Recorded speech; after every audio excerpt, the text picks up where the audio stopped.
Buenos días, muchas gracias por la introducción. Mi nombre es Sofía García, vengo desde Uruguay. Represento aquí a la Fundación Ceibal. Ahora después les voy a contar un poco qué es. Y vamos a hacer esta presentación de un trabajo que hicimos junto con un equipo de la Universidad de Tallinn de Estonia. Bueno, hoy tuvimos la presentación sobre los beneficios y las dificultades con las que nos encontramos cuando aplicamos Learning Analytics a nivel institucional.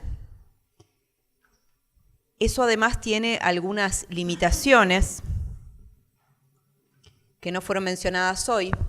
Una tiene que ver con que el aprendizaje a lo largo de la vida de un individuo transita e involucra a más de una institución. Entonces, cuando hacemos Learning Analytics solo en una institución, no logramos trascender en la vida del individuo.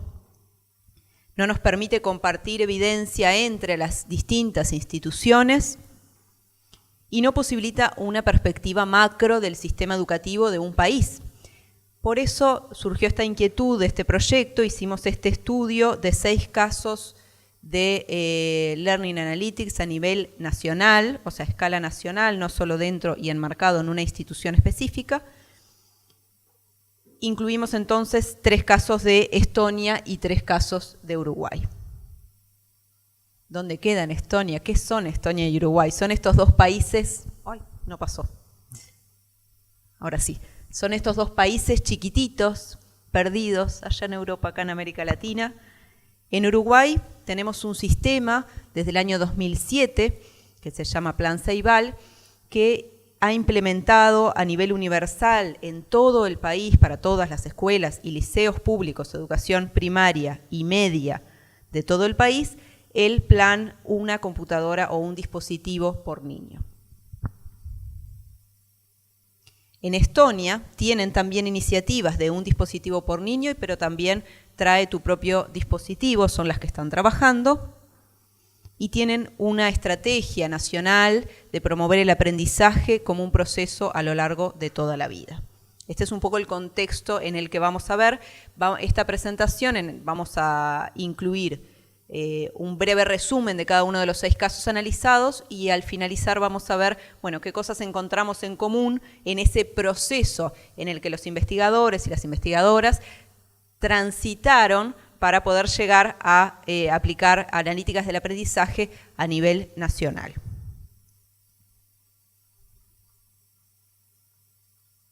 ¿Cuál fue entonces la metodología? Un caso de estudio múltiple. 6 casos variados en país, en tecnología empleada y en objetivos que se plantearon, ahora los vamos a ver. Se analizaron los resultados y la documentación y se realizaron entrevistas a personas involucradas con los proyectos de distintas índoles, pueden ser técnicos, cientistas de datos, investigadores, líderes de proyectos, etc. El primer caso, entonces, que vamos a presentar es este caso que se llevó adelante en Uruguay desde la Fundación Ceibal de impacto de entrega de nuevos dispositivos. Como les decía, desde el año 2007 viene corriendo este plan de entrega de dispositivos a todos los niños de nivel primario y secundario, pero bueno, por supuesto que estos dispositivos se tienen que ir recambiando, ¿no? Entonces cada 2 años se hace un plan de entrega de cambio de dispositivos y lo que se estaba buscando era tratar de entender si afectaba en algo el comportamiento, las actividades que hacían los estudiantes en las plataformas virtuales que provee el propio Plan Ceibal, cuando se le entregaba un nuevo dispositivo. Entonces, el primer problema con el que nos encontramos fue la confiabilidad de los datos, ¿no? Es decir, tenemos y colectamos un montón de datos, pero esos datos están ordenados, son completos, son confiables. Llevó bastante tiempo poner un poco la casa en orden antes de empezar a trabajar. ¿Qué se encontró en esta investigación? Que había un gran aumento de actividad en los entornos virtuales de aprendizaje durante el mes posterior de la entrega de los dispositivos y esto iba decreciendo con el tiempo. Esta es una de las experiencias que se analizaron. El segundo caso dentro de este mismo paraguas del Plan Ceibal, se ofrece una educación de inglés como segunda lengua a través de videoconferencias. No hay suficientes profes de inglés en Uruguay para atender toda la demanda, y entonces se implementó este sistema que se llama Ceibal en inglés, a través del cual hablantes nativos del idioma inglés, que son personas que vienen a residir Uruguay por motivos diversos, muchas veces el amor que los lleva a caer en nuestras tierras, brindan estas clases, estas charlas a través de videoconferencias a todos los puntos del país. Y tienen además, complementariamente, un espacio en este entorno virtual de aprendizaje. ¿Qué fue lo que se hizo en esta investigación?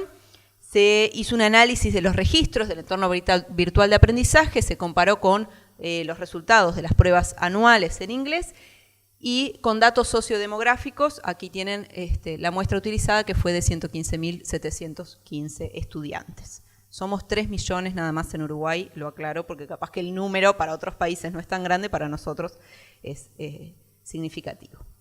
Se encontraron correlaciones entre la modalidad del curso, el compromiso con el entorno virtual de aprendizaje, o sea, cuánto los estudiantes entraban y seguían participando en las actividades, y los resultados del aprendizaje medidos, como decíamos recién, con estas pruebas generales de evaluación del desempeño en inglés. Y por último, el tercer caso de Uruguay es esta plataforma adaptativa de matemáticas. En Uruguay el Plan Ceibal no solo da los dispositivos, brinda un entorno virtual de aprendizaje, pero brinda también las redes de conectividad, que no es un tema menor, y brinda también algunos aplicativos que son educativos. En este caso, esto es una plataforma adaptativa para la enseñanza de las matemáticas. ¿Qué se buscaba con este estudio? Tratar de ver si había algún impacto del uso de esta plataforma o no. Este estudio se realizó en primaria y a lo que llegó es que el uso de esta plataforma adaptativa matemática, que le llamamos PAM, se correlacionó con la mejora del rendimiento estudiantil y las calificaciones en la evaluación nacional.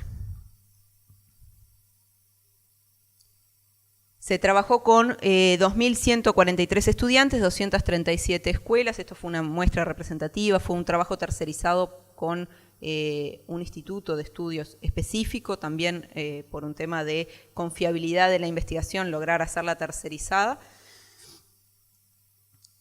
Se trabajó entonces con el Centro de Investigación Económica. Un aspecto importante de estos 3 casos que se estudiaron dentro de Ceibal es que todos los datos se trabajaron de identificados, o sea, no había posibilidad, por supuesto siempre hay, pero se trató de que los estudiantes no pudieran ser reconocidos. En estos 3 estudios se trabajó de la misma manera. Siempre hay un compromiso entre cuánto podemos de identificar los datos y tener datos que nos sirvan para poder predecir algo, obviamente, pero es una característica de estos 3 estudios y que se relacionan con lo que hoy decía Carlos también de esos dilemas éticos en los que nos encontramos, ¿no? Cuando vamos a trabajar con los datos y decimos, bueno, estamos presentando información de personas que quizás no quieren que esa información se presente, o que son datos que realmente son sensibles. Pasamos ahora a los 3 casos que analizamos de Estonia. El primero fue un estudio que se realizó del abandono de los estudiantes de las carreras de tecnología a nivel terciario. Entonces tienen una alta tasa de abandono. La hipótesis que se plantearon era que la industria contrataba demasiado vorazmente, por decirlo de alguna manera, a estos estudiantes, y que entonces por eso los estudiantes abandonaban las carreras y se largaban al mercado laboral sin terminar. Los datos que utilizaron fueron los registros de los pagos de impuestos y, por supuesto, los datos de la carrera, administrativos de la carrera, y encontraron una correlación de trabajar con no graduarse a tiempo. Pero, ¿qué encontraron también cuando hicieron este estudio? Que los estudiantes de tecnología no trabajaban más que los estudiantes de otras carreras. O sea, esto de que el trabajo con no graduarse a tiempo se correlaciona no aplicaba solamente para estos estudiantes, o sea que la industria del software no estaba vorazmente captando estudiantes, sino que era un comportamiento natural de los estudiantes de todas las carreras universitarias. Se rechaza entonces en este caso la hipótesis inicial. El caso 5, espejo digital, Digital Mirror. Es una aplicación que tienen en Estonia que permite la autoevaluación de escuelas. Es una rúbrica de 15 dimensiones que pretenden evaluar, o sea, para que las escuelas se autoevalúen en la adopción de la tecnología. Los datos recopilados se agregan además con información administrativa y se publican. Para publicarse, se trabaja en una representación gráfica de los resultados, porque este es un aspecto bastante importante, ¿no? Trabajamos mucho con los datos, llegamos a conclusiones y las personas que los van a ver, cómo los interpretan, ¿no? Entonces, en este caso, ellos hicieron una representación gráfica de los resultados y trabajaron con 408 escuelas para mantener el anonimato en los casos en los que había pocos datos, o sea, pocas personas que habían ingresado información, no se publicaban y siempre, por supuesto, la publicación era consentida de la información con la que trabajaron. Y el último caso es de indicadores del desempeño escolar, que también es de Estonia, que calcula el rendimiento para las instituciones educativas, tanto de desempeño de sus estudiantes, de satisfacción de los estudiantes con la institución educativa, y la efectividad de la educación y la capacitación que las instituciones brindan. Los datos los brindan el personal de las instituciones, las trayectorias que tienen registradas de los estudiantes, los currículos y las certificaciones, los resultados, el desempleo, los beneficios sociales a los que se acogen esos estudiantes o no. Y entonces, ahí está. Acá terminamos entonces como el paneo de estos 6 casos que analizamos. ¿Qué había en común en estos casos o qué había de diferente para pensar en escalar las analíticas del aprendizaje a un nivel nacional? Y entonces tenemos que hay una cadena de valor de datos para proceder a esta escalada a nivel nacional. ¿Y qué nos encontramos? Bueno, tenemos definición de necesidades de información, es el primer paso. Creación de data, de información, descubrimiento de datos, integración del set de datos, el análisis de los datos y después cómo se muestran esos datos. No sé si se llega a ver bien desde allá, yo acá lo veo todo borrazo, todo un poco borrazo. ¿Se ve bien? ¿Sí? Y por último, cómo se muestran esos datos para que sirvan para la toma de decisiones. Pues está bien, podemos jugar mucho con los datos, pero si después, en definitiva, no se toman decisiones basadas en esos datos, no llegamos un poco al objetivo. Entonces, la definición de la necesidad de información. Los 6 estudios de caso en los que trabajamos brindan amplia variedad de necesidades de información que vienen tanto de las instituciones educativas, comparar, por ejemplo, instituciones, con la evaluación de los procesos educativos y sus resultados, o sea que tienen que ver a un nivel de las políticas públicas o que tienen que ver a un nivel de los procesos educativos, pero a nivel de escala nacional. ¿Cuáles son los objetivos por los cuales queremos trabajar o un país querría trabajar analíticas del aprendizaje a nivel nacional? Pueden ser diversos. Y fíjense que vimos 2 casos y teníamos 2 razones distintas, ¿no? Así que no quiero ni pensar si sumáramos más países. En el caso de Estonia, porque tienen un sistema educativo que es competitivo, ¿sí? Que trata de que las instituciones educativas promuevan la innovación permanente y en competencia unas con otras, por un lado, y en el caso uruguayo, el opuesto, porque Uruguay lo que promueve es una educación centralizada, y para poder tener esa educación centralizada y poder promover las mejoras, también tiene que tener información de lo que pasa en cada uno de esos puntos. Entonces, el porqué macro de cada país puede ser diferente. Acá lo que llegamos es que había igualmente, aunque ese objetivo final fuera distinto, había características similares. ¿Qué pasa con la creación de datos? La creación de datos se lleva a cabo por diferentes actores, estudiantes, maestros, otros trabajadores que van dejando su rastro en los dispositivos, en los entornos virtuales de aprendizaje, ¿no? Esa huella digital que vamos dejando por todos lados, y que muchas veces estos datos no fueron creados con fines de ser analizados por técnicas de Learning Analytics, sino que están ahí o fueron creados con otros fines y lo que hacemos es utilizarlos después para estos procesos. El descubrimiento de datos es un gran desafío, por no decir un problema, a ser un poco más polite, para ampliar los proyectos de Learning Analytics también a nivel nacional. En estos estudios de casos encontramos que hubo en algunos casos problemas éticos involucrados, legales, con respecto, como decía hoy también Carlos, es decir, bueno, tenemos estos datos, ¿quién puede acceder? Nuestros servidores son lo suficientemente seguros, vamos a compilar datos de muchas instituciones, ¿no? Entonces, no estamos trabajando solo puertas adentro de nuestra universidad o puertas adentro de nuestra escuela, sino que estos problemas se agrandan mucho más de lo que podemos trabajar adentro de una única institución.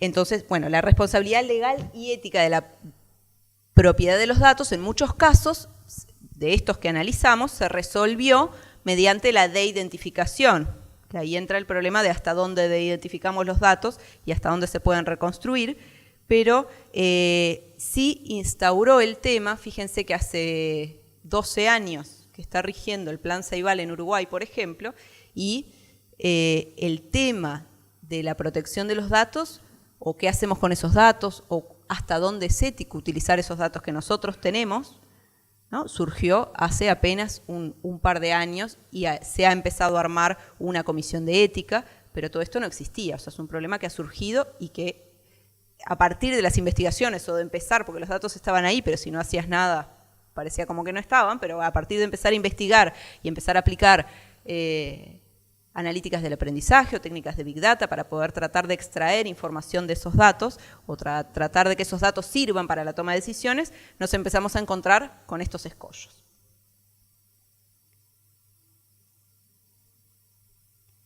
La integración, entonces, de los conjuntos de datos es un paso crítico en el que se enfrentaron todos estos casos que estudiamos.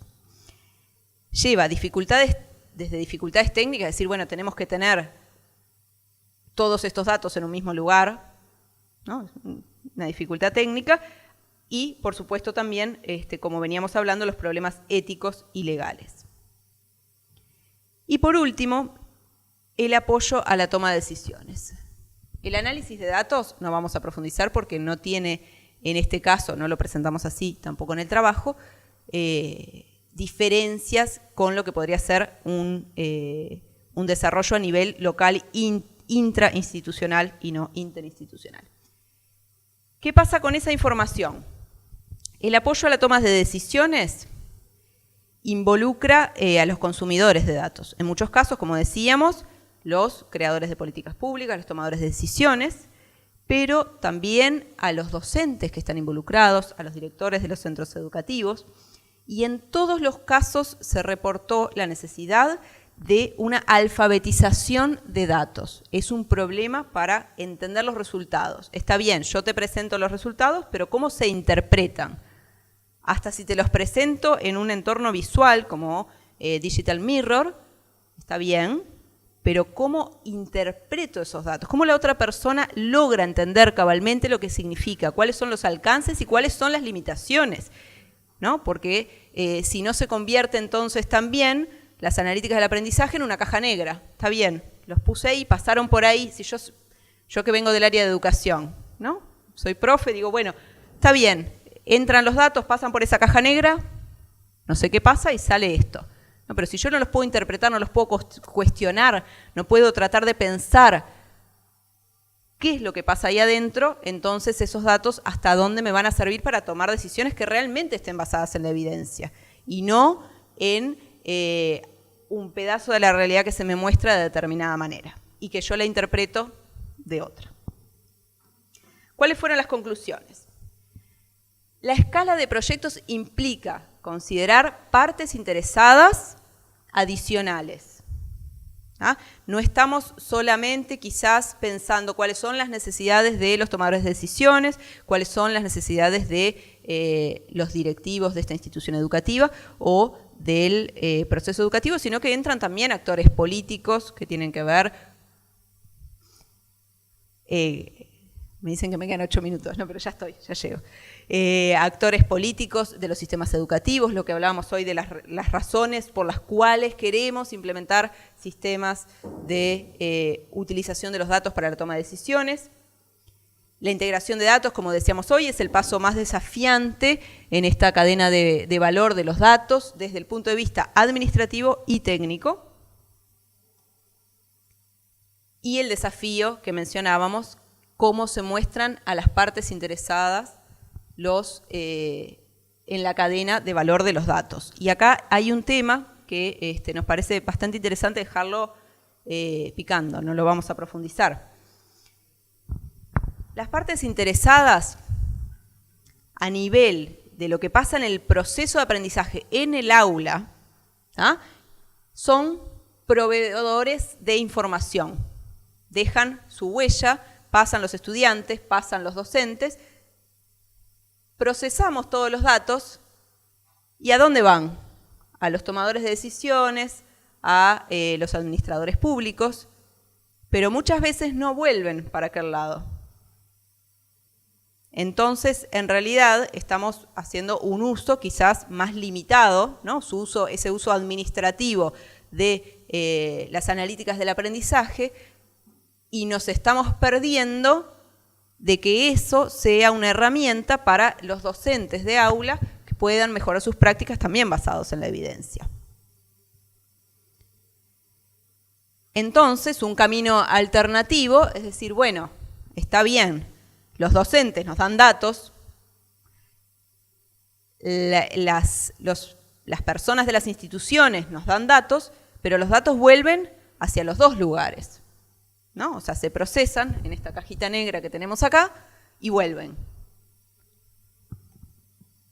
Entonces, ¿cuál es el camino alternativo? Que las partes interesadas a nivel nacional sean proveedores de datos y de plataformas, que las partes interesadas a nivel de los procesos de aprendizaje, o sea, los estudiantes y los docentes, que en definitiva son los que están en la cancha ahí jugando este partido, creen, pero también sean consumidores de esos datos y esa información que estamos trabajando y que tomen decisiones basadas entonces en la evidencia. Muchas gracias.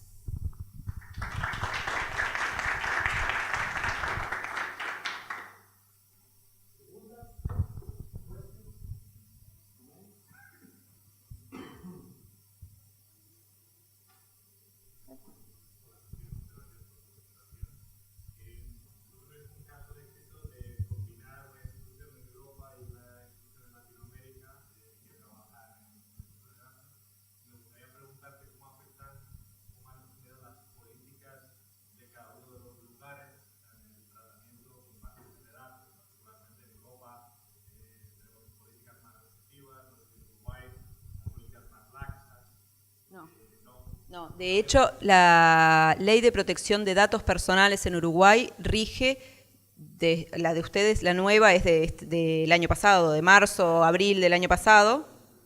¿Cuánto? Mayo, ahí está. Sí, porque yo trabajo con varios proyectos en Europa y me acuerdo que en marzo, abril estábamos complicados con ese tema.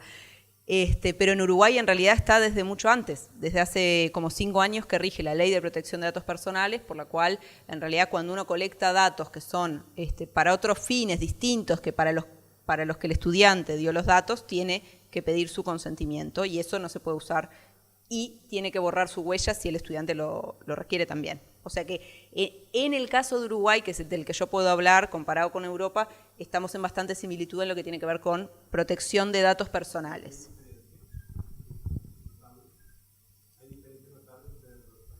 No, en la protección de datos personales, no. En el caso de Uruguay, quizás hay otros casos de América Latina que son diferentes. No sé si alguien quiere comentar que haya otras personas de América Latina, pero en el caso de Uruguay, sí.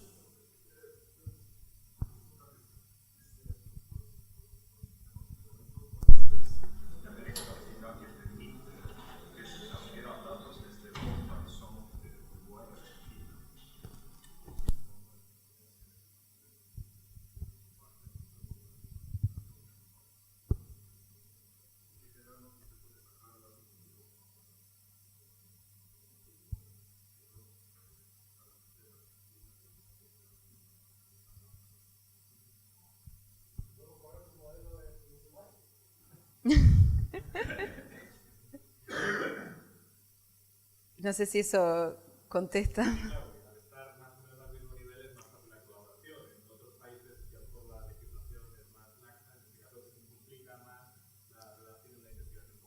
Exacto, sí. Igualmente, por lo menos desde Plan Ceibal, ¿no? Hay, cuando se inicia cualquier tipo de proyecto de colaboración con terceros que no seamos parte, digamos, de Plan Ceibal, tiene que pasar a la propuesta por el comité de ética. O sea, hay un comité de ética establecido en el cual se dice, bueno, los datos se van a dar ya anonimizados, o sea, de identificados o no, si no, ¿por qué? O sea, hay que justificar demasiado bien el por qué esos datos no irían anonimizados a esa tercera parte, que puede ser de Uruguay o puede ser, digo, nos ha tocado trabajar en colaboración con instituciones de otros países. ¿Alguna otra pregunta?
Lo que pasa es que hasta que no las necesitas, es lo que nosotros no teníamos comité de ética hasta que no empezamos a hacer algo con esos datos que se venían colectando desde 2007. No es que no existieran los datos, lo que pasa es que no se estaba haciendo nada con eso, no pasa nada. Cuando los empezás a usar, decís, y ahí empieza a surgir la alarma. Aunque está la legislación y están los datos, entonces cuando vos querés hacer uso de esos datos es que surgen estos problemas. Es decir, no, estos datos no, o que alguien no permita ese acceso. Bueno, dejamos en tiempo.